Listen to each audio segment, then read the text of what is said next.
사무엘상 1장 12절에서 20절까지인데요. 사무엘상 1장 12절에서 20절 한 절씩 이렇게 봉독하도록 하겠습니다. 제가 12절을 읽고 여러분이 13절 읽게서 20절까지 하도록 하겠습니다. 그가 여호와 앞에 오래 기도하는 동안에 엘리가 그의 입을 주목한즉 한나가 속으로 말하매 입술만 움직이고 음성은 들리지 아니하므로 엘리는 그가 취한 줄로 생각한지라. 엘리가 그에게 이르되 내가 언제까지 취하여 있겠느냐 포도주를 끊으라 하니 대답하여 이르되 내 주여 그렇지 아니하니이다. 나는 마음이 슬픈 여자라. 포도주나 독주를 마신 것이 아니요 여호와 앞에 내 심정을 통한 것뿐이오니 당신의 여종을 악한 여자로 여기지 마옵소서. 내가 지금까지 말한 것은 나의 원통함과 격분됨이 많기 때문이니이다 하는지라. 엘리가 대답하여 이르되 평안히 가라. 이스라엘의 하나님이 내가 기도하여 구한 것을 허락하시기를 원하노라 하니 이르되 당신의 여종이 당신께 은혜 입기를 원하나이다 하고 가서 먹고 얼굴에 다시는 근심빛이 없더라. 그들이 아침에 일찍 일어나 여호와 앞에 경배하고 돌아가 라마의 자기 집에 이릅니다. 엘가나가 그의 아내 한나가 동침하며 여호와께서 그를 생각하신지라. 함께 읽겠습니다. 한나가 임신하고 때가 이름에 아들을 낳아 사무엘이라 이름하였으니 이는 내가 여호와께 그를 구하였다 함이더라. 아멘. 지난 주일에 우리는 한나의 괴로움과 통곡을 보았죠. 그래서 통곡 가운데 기도하는 한나를 보았습니다. 한나가 자신의 괴로움으로 인해서 통곡하며 하나님 앞에 나갔을 때 마침내 한나는 그 기도하는 가운데 죄악으로 가득 찬 시대를 향한 하나님의 마음을 알게 되었죠. 그리고 하나님 앞에 특별한 서원 기도를 드림으로써 이제 자신의 문제를 하나님의 문제로 바꾸었다고 우리가 지난주에 배웠습니다. 이제 이어지는 말씀을 통해서 이번 주에 하나님께서는 그러면 어떻게 구체적으로 한나의 삶에서 역사하셨는지를 살펴보도록 하겠습니다. 우리 12절을 함께 읽어볼까요? 시작. 그가 여호와 앞에 오래 기도하는 동안에 엘리가 그의 입을 주목한즉. 한나는 여호와 앞에 오래 기도했다 이렇게 이야기하고 있습니다. 여러분 기도를 길게 한다고 해서 무조건 다 좋은 것은 아니죠. 그렇지만 하나님께 할 말이 많을 때는 기도가 길어지게 되어 있죠. 사람 사이의 대화도 마찬가지 아닙니까? 대화의 길이를 통해서 그 사람 사이의 관계가 어느 정도 깊은지 어느 정도 가까운지 알 수 있습니다. 친한 친구끼리 만나면 어떻게 됩니까? 밤새도록 대화해서 이렇게 새벽이 되어도 할 말이 끊이지가 않죠. 그래서 잠자는 것도 잊어버리고 계속해서 대화를 합니다. 반면에 친하지 않고 오히려 함께 있는 것이 조금 불편한 그런 사이에서는 최대한 대화를 빨리 끝내려고 합니다. 필요한 말만 하고 빨리 그 대화를 끝내버리려고 하죠. 만약에 서로 간에 마음이 상한 사이라면 대화 자체를 하기 싫어합니다. 웬만하면 만나지 않으려고 피하려 할 것입니다. 그래서 대략 이렇게 규정할 수 있어요. 서로 간의 대화가 긴 만큼 사이가 가깝고 대화가 짧은 만큼 사이가 멀다. 이렇게 보시면 되겠습니다. 그러므로 하나님과의 기도 역시 오래 기도하는 사람이 대체적으로 하나님과 할 말이 많은 것입니다. 특히 우리가 괴로울 때 기도하는 것은 아주 자연스러운 일입니다. 마음이 정말 괴롭고 몹시 괴로우면서도 기도하지 않는다면 그건 큰 문제이지요. 하나님과의 사이가 굉장히 먼 것입니다. 말해봤자 하나님이 들어주시지 않을 거야 라고 생각하고 하나님께 대해서 다친 마음을 가지고 있는 것입니다. 하나님께 마음이 상한 상태이죠. 믿는 자라면 혹시라도 자신이 이런 상태에 있다면 그것을 버려두면 안 됩니다. 그것은 하나님께 마음이 닫혀있고 마음이 상해 있는 상태입니다. 그래서 비록 하나님을 오해하여서 마음이 좀 불편하고 마음이 닫혀있고 또 하나님께 원망스러운 마음이 든다 하더라도 대화로 풀려고 해야 돼요. 기도로 하나님께 계속해서 그것을 풀려고 하다 보면 기도가 놀라운 것은 뭡니까? 기도하는 중에 하나님이 당신의 마음을 우리에게 전달해 주신다는 거예요. 우리도 그렇잖아요. 사람끼리도 대화하다 보면 몰랐던 그 사람의 마음을 알잖아요. 이분이 이런 생각하고 이분이 이렇게 말하고 행동한 게 이런 뜻이었구나. 내가 오해했네. 이게 알 수 있잖아요. 그런 것처럼 하나님과 대화하고 계속해서 기도하다 보면 하나님의 마음을 우리가 전달받게 되는 거죠. 그리고 하나님의 마음이 전달되어 오기만 하면 하나님에 대한 모든 오해는 풀어집니다. 왜냐하면 하나님이 하시는 모든 행동은 우리를 좋게 하기 위해 우리의 유익을 위한 것이기 때문에 오해할 거리가 없지요. 우리 혼자 생각하고 대화하지 않고 기도하지 않으니 우리가 오해하고 마음이 상하는 것입니다. 자, 한나가 이렇게 오래 기도하는 동안에 그의 입을 주목하고 있던 사람이 있었습니다. 성전에 있던 제사장 엘리였습니다. 오늘날 버전으로 말하자면 교회 와서 기도하는 성도를 담임 목사님이 눈여겨보았다는 말입니다. 담임 목사가 성도에게 관심을 기울이는 것은 당연한 일이죠. 그런데 엘리는 소리를 내지 않고 속으로 기도하는 한나를 술에 취한 것으로 오해했습니다. 안타깝죠? 13절을 함께 읽어보겠습니다. 한나가 속으로 말하며 입술만 움직이고 음성은 들리지 아니하므로 엘리는 그가 취한 줄로 생각한지라. 성도의 사정을 세심하게 잘 살펴주는 좋은 목사님 밑에서 신앙생활을 한다면 복이 있는 것입니다. 그러나 안타깝게도 그렇지 못한 경우가 훨씬 많습니다. 목사님들도 한계가 있는 인간이거든요. 다 알 수는 없는 것이에요. 또 자녀의 사정을 세심하게 잘 살펴주는 좋은 부모님 밑에서 생활한다면 복이 있는 것이죠. 그러나 안타깝게도 그렇지 못한 경우가 많습니다. 부모님들 모두 또 각자 나름대로 부모님들의 상처가 있는 연약한 인간이기 때문에 그렇습니다. 자녀를 사랑하고 또 자녀를 잘 살펴주려고 해도 뜻대로 안 되는 경우가 많다는 것이죠. 학생의 사정을 세심하게 잘 살펴주시는 좋은 선생님 밑에서 학교 생활한다면 복이 있는 것입니다. 그러나 안타깝게도 그렇지 못한 경우가 훨씬 많지요. 선생님들도 모두 학생들 가르치느라 힘들어요. 학생들 중에는 말 안 듣는 학생들 많으니까요. 힘드세요. 그리고 또 학교도 결국 선생님에게는 직장이잖아요. 직장에서 여러 가지 다른 업무에 시달리는 그런 경우가 많아요. 스트레스가 있습니다. 그래서 선생님들도 학생들의 사정을 세심하게 잘 살피지 못할 경우가 많습니다. 그리고 부하 직원의 사정을 세심하게 살피는 좋은 직장 상사 밑에서 일한다면 복이 있는 것이죠. 그러나 안타깝게도 그렇지 못한 경우가 훨씬 많습니다. 직장 상사들도 자기 위에 직장 상사가 있어서요, 그들에게 시달리는 경우가 많아요. 그러므로 밑에 있는 사람들을 세심하게 살피지 못하는 경우가 많습니다. 자, 그렇다면 만약에 입장을 바꾸어서 우리 자신이 만약에 담임 목사님이나 부모님이나 선생님이나 직장의 상사라면 어떻게 우리 밑에 사람들의 사정을 세심하게 살필 수 있을까요? 어떻게 해야 엘리처럼 그들을 오해하지 않을 수 있을까요? 그에 대한 답은 엘리처럼 되지 않으면 되는 거예요. 엘리는 어떤 제사장이었습니까? 몇 주 후에 메시지를 통해서 볼 수 있겠지만 엘리는 영적으로 민감하지 못했어요. 영적인 귀가 둔하여서 하나님의 음성을 듣지 못했습니다. 그러므로 지도자는 영적인 민감성이 있어야 합니다. 그래야 잘못 오해하여서 마음에 상처를 입히는 행동을 덜 할 수 있습니다. 이 마음이라는 것은 한번 상처를 받으면 굉장히 의외로 오래 가요. 몸에 있는 상처도 낫기까지는 시간이 걸리잖아요. 마음의 상처는 시간이 더 걸릴 수가 있어요. 그리고 낫지 않을 수가 있어요. 점점 더 나빠질 수가 있어요. 그러므로 사실 몸에 상처를 입히는 것보다 마음에 상처를 입힌 것은 더 심한 상처라고 할 수 있어요. 그러므로 영적인 지도자들은 이런 부분에서 굉장히 하나님 앞에 영적인 민감성을 가지고 상처를 입히지 않도록 주의를 해야 합니다. 14절 우리 함께 읽겠습니다. 시작. 엘리가 그에게 이르되 내가 언제까지 취하여 있겠느냐 포도주를 끊으라 하니. 엘리가 오해한 것까지는 그래도 참아줄 만한데 엉뚱한 오해를 풀지 못하고 한나를 대놓고 나무랐습니다. 그냥 대놓고, 그죠?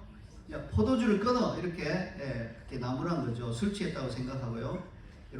여러분이 만약 한나의 입장이라면 만약 내가 이런 일을 당했다면 어떻게 반응했을까요? 생각해 보세요. 진실되게 솔직히 한번 생각해 보세요. 내가 만약에 이렇게 부당한 일을 당했다면 선생님이나 부모님이나 목사님이나 직장의 상사에게 내가 이런 일을 당했다면 나는 어떻게 반응했을 것 같아요? 사실 이것이 오늘 메시지의 가장 중요한 포인트입니다. 내가 속한 교회 목사님이 어떤 분이신지, 세심하게 살펴주시는지 그렇지 못한 분인지, 혹은 내가 속한 가정의 부모님이 어떤 분이신지, 내가 다니는 학교의 선생님이 어떤 분이신지, 혹은 내가 다니는 직장의 나의 상사가 어떤 분이신지에 상관없이 내가 그분들과의 관계에서 그분들에게 어떻게 반응하는지가 결정적으로 중요합니다. 왜냐하면 우리가 우리 위의 권위자에 대해서 대하는 태도가 바로 내가 하나님께 대하는 태도이기 때문에 그래요. 그래서 이 권위자에게 내가 어떻게 반응하느냐 하는 것은 사실은 내가 하나님께 보통 어떻게 반응하느냐 하는 것을 그대로 반영하고 있기 때문에 중요한 것입니다. 만약 그분들이 하나님이 두신 좋은 지도자와 부모와 직장 상사라면 하나님께 감사하세요. 그런데 이렇게 좋은 지도자와 부모님과 직장의 상사와 선생님을 두고도 감사할 줄 모르는 사람들이 너무 많죠. 자기가 이렇게 좋은 분을 이렇게 위에 하나님 주신 권위가 정말 좋은 분인 것을 깨닫지 못하는 경우가 많아요.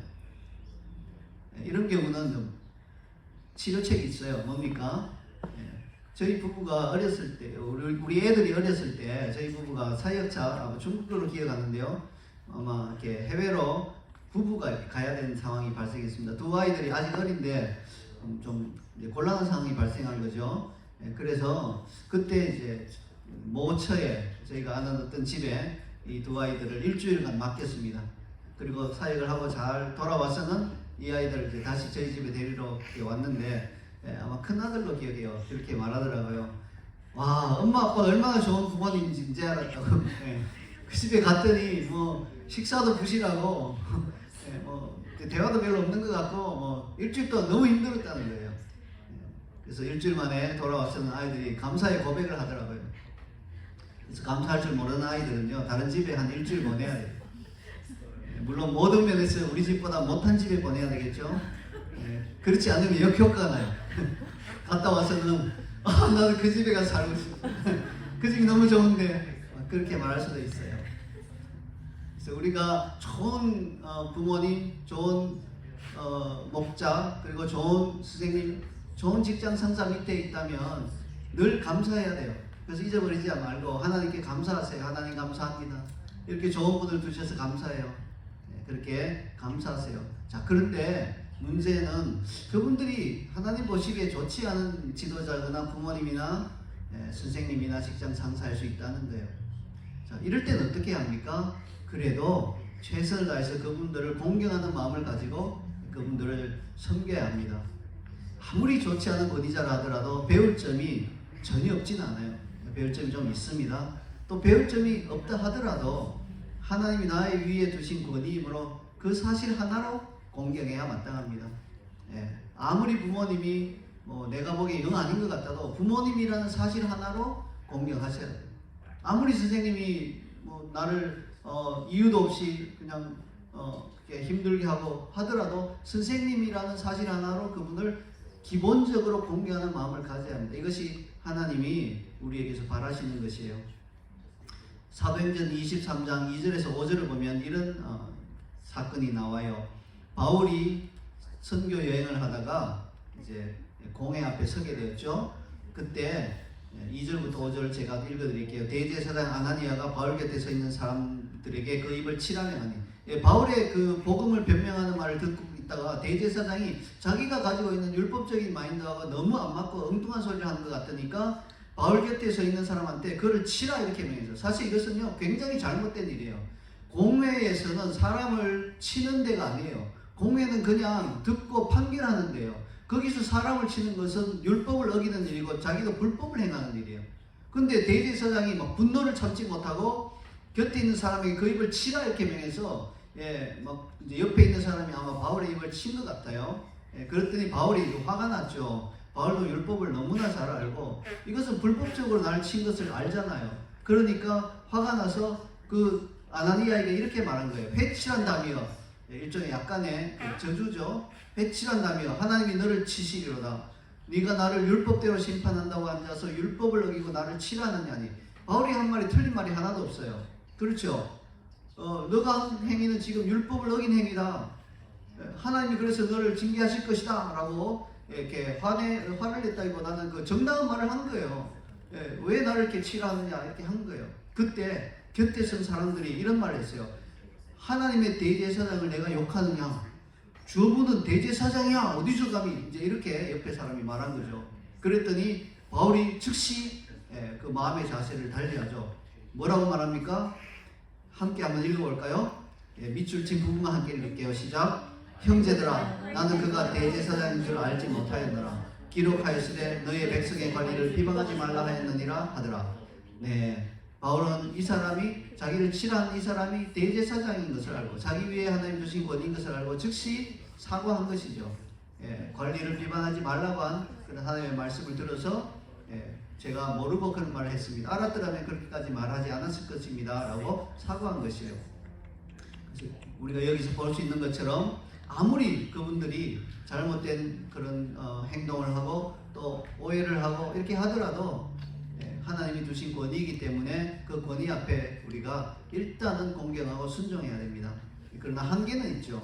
그분들이 나로 하여금 죄를 짓게 하고 하나님을 떠나게 한다면 그것은 거부해야 되겠죠. 기도하는 가운데 또 호소하면서 그것만은 거부해야 할 것입니다. 자, 다시 돌아가서요.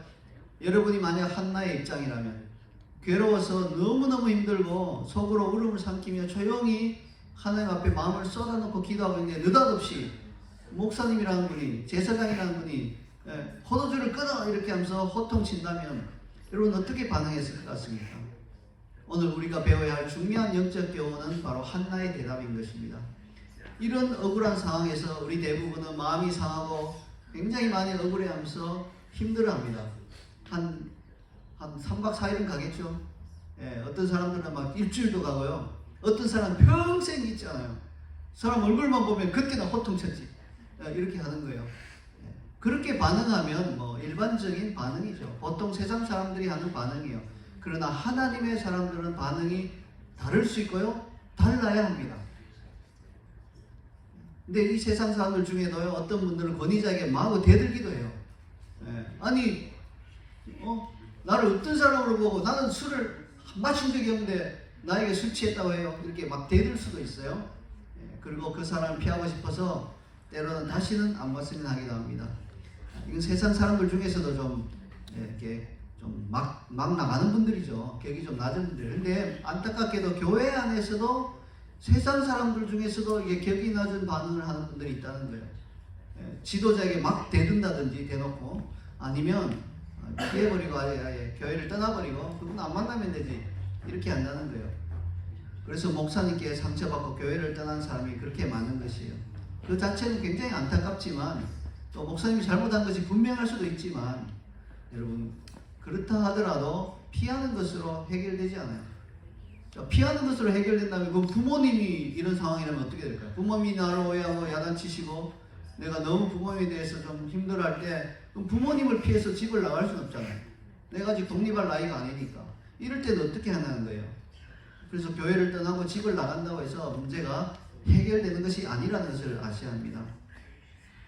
자, 이런 억울한 상황에서 하나님이 세우신 권위를 거역하지 않고 여전히 그분을 공경해서 대답할 때 하나님이 감동하시면서 그때부터 우리를 주목해 보기 시작하시는 거예요. 하나님은요 그것을 귀한 믿음의 고백으로 도와주시는 거예요. 이런 억울한 순간이 바로 하나님 앞에서 우리의 믿음을 고백해 드릴 수 있는 소중한 순간인 것입니다. 여러분 카타콤에서 잡혀 나와서 콜로세움에 가서 사자 앞에 섰을 때 우리의 믿음을 딱 증명할 수 있는 순간이 되겠죠. 그렇죠? 그때 아유 살려주세요. 사자 너무 무서워.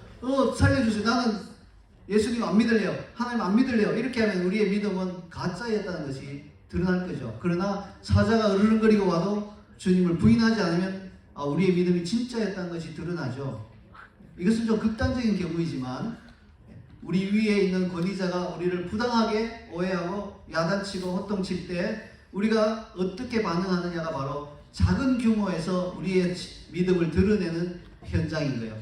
그때 막 대들고 막 울고 불고 막 피해버리고 이렇게 하면 이제 사자에게 사자가 무서워서 신앙을 버리는 것 같은 그런 개념인 거예요. 비유하자면 그렇다는 거예요. 이때 우리가 어떻게 대답하느냐가 우리의 믿음을 증명하는, 우리의 믿음을 고백하는 시간인 것을 꼭 기억하시기 바랍니다. 이때 우리가 하나님이 기뻐하시는 방향으로 신앙을 고백하면요 하나님이 우리를 주목해 보기 시작하신다는 거예요. 15, 16절을 보시죠. 한나가 어떻게 대답했는지 보겠습니다. 함께 읽겠습니다. 한나가 대답하여 이르되 내 주여 그렇지 아니하니이다. 나는 마음이 슬픈 여자라. 포도주나 독주를 마신 것이 아니요 여호와 앞에 내 심장을 통한 것뿐이오니 당신의 여종을 악한 여자로 여기지 마옵소서. 내가 지금까지 말한 것은 나의 원통함과 격분됨이 많기 때문이니이다 하는지라. 한나의 대답을 잘 살펴보십시다. 우리가 따라가야 할 모범이 거기에 있습니다. 첫 번째, 내 주여 이렇게 말했죠. 목사님 하고 쏘아붙이지 않았죠. 예, 벌써 딱 첫 마디 들어보면 거의 뭐 벌써 답이 나와요. 여러분, 운전면허 시험 보는 시험 교관은요, 옆에 그 사람이 앉아서 출발하면 벌써 이 사람 합격하겠는데, 아니면 이 사람 떨어지겠는데, 이게 어느 정도 답이 나와요. 왜? 너무 많은 사람들을 이렇게 훈련시켜 봤기 때문에 딱 첫 순간에 이미 벌써 딱 이 사람 합격시켜줘도 되겠구나, 아니면 이 사람 좀 문제가 있다, 더 배워봐야 되겠다, 더 금방 알죠. 예, 우리가 이런 권위자에게 대답할 때 첫 마디가 벌써 우리를 결정하는 거예요. 예, 목사님 이렇게 하기 시작하면 그 다음은 안 봐도 알아요. 그 다음 안 봐도 뭐 어떻게 나올지 대충 다 치면 목사님 하고 제가 이렇게 하지도 않아요. 네, 그냥 그대로 나왔던 그대로 가는 거예요. 내 주여 이렇게 말했죠. 공경하는 마음을 담아서 그렇게 그분의 존칭을 사용해서 이렇게 그분을 불러드린 것입니다. 여러분, 어떤 분들은 직장의 그 상사 이름을 핸드폰에 그 사람 이름을 자기 마음대로 저장할 수 있잖아요, 그렇죠?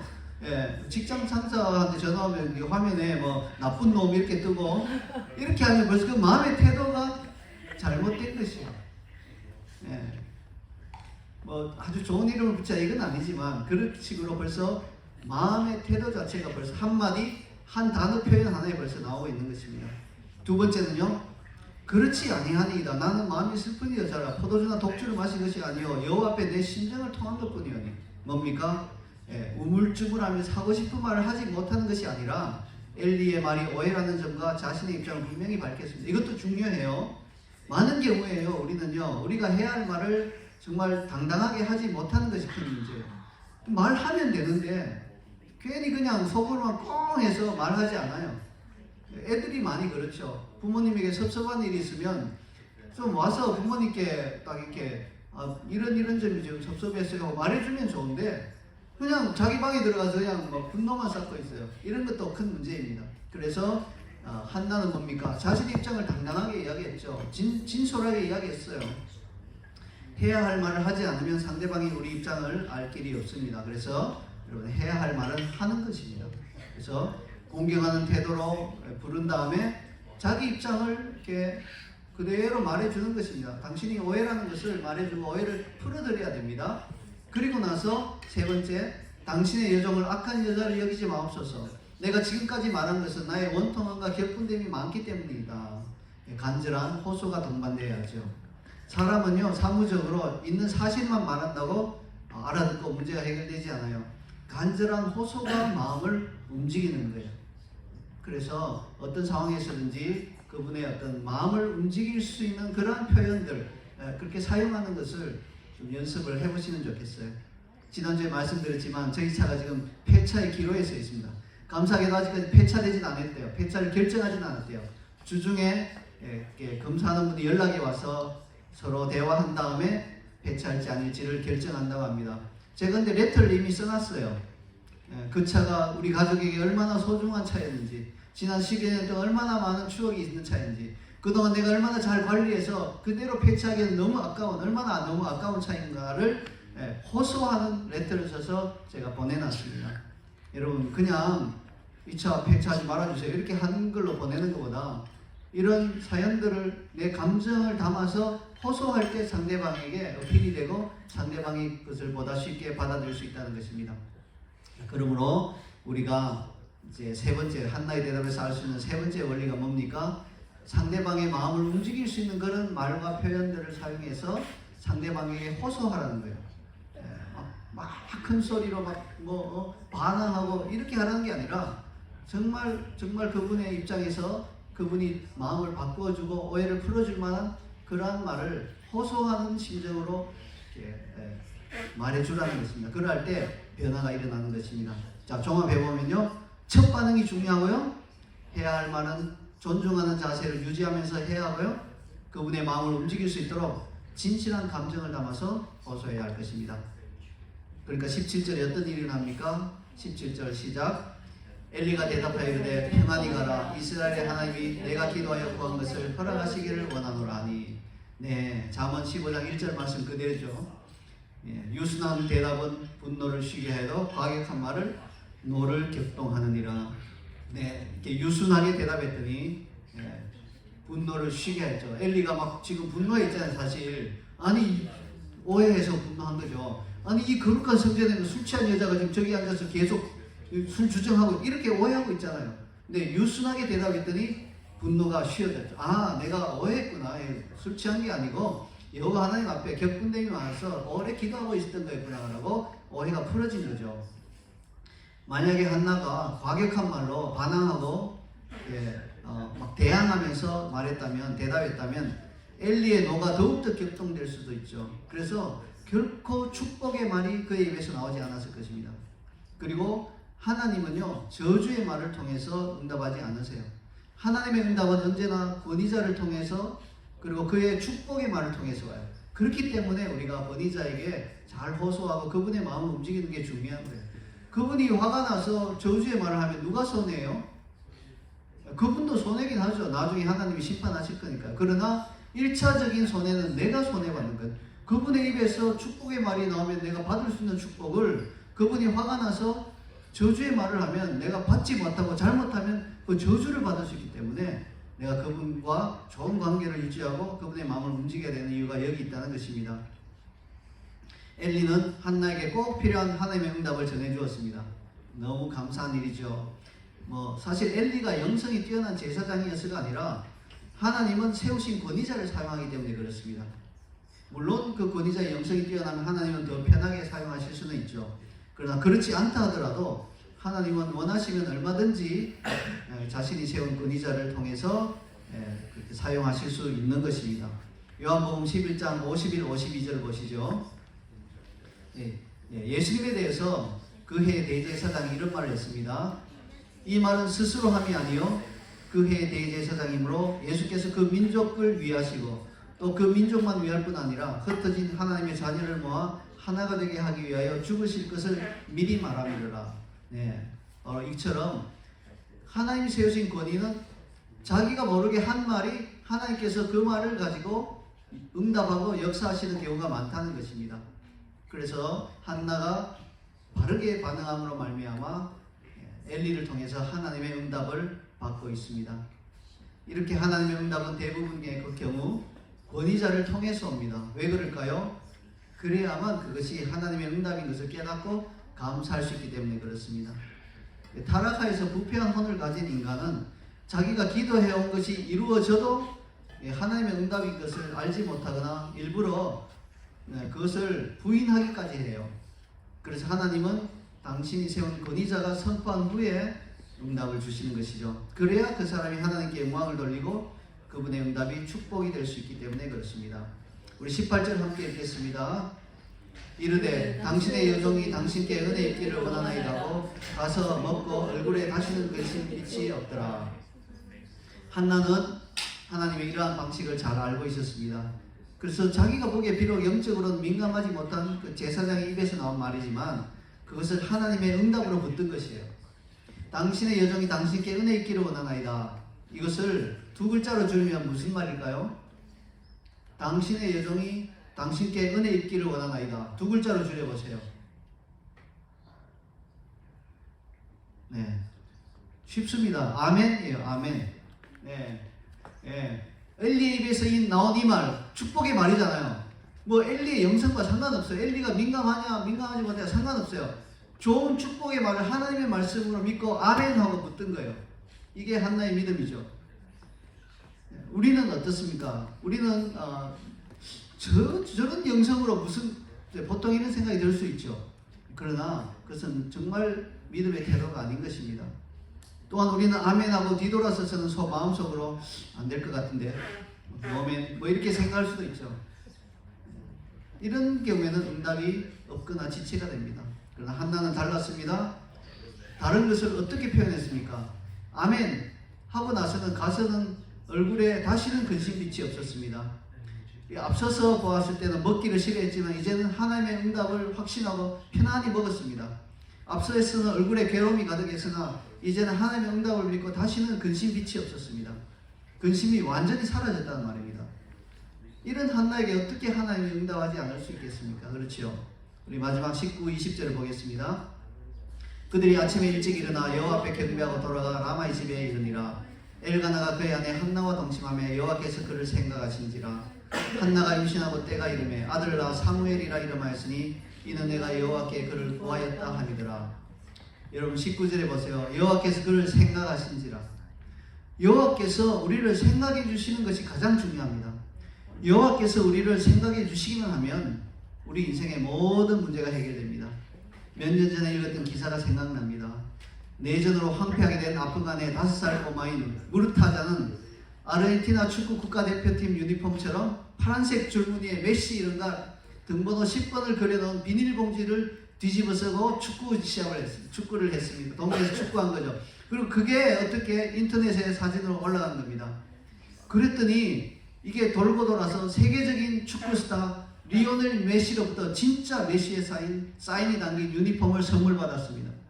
이 꼬마의 행운은 여기서 멈추지 않았습니다. 아프간 축구연맹은 메시와 무르타자의 만남도 추진하고 있다고 밝혔습니다. 놀라운 일이 아닐 수 없죠. 여러분, 메시는 이 꼬마에게 참 이렇게 얼마나 기특했을까요? 그 열악한 환경 가운데 내전으로 아무것도 없는 그 나라에서 꼬마가 그렇게 축구에 열심을 가지는 것만 해도 축구 선수로서 메시는 그 꼬마가 기특했을 텐데, 그 비닐봉지 어디서 구해서 거기에 자기 이름을 쓰고 자기 등번호를 쓰고 뛰고 있는 꼬마를 보고 아마 마음이 뭉클했을 겁니다. 그러나 메시가 그 꼬마에게 해줄 수 있는 일에는 한계가 있죠. 사인한 유니폼을 보내고 축구공을 보내고 또 나중에 만나주는 정도입니다.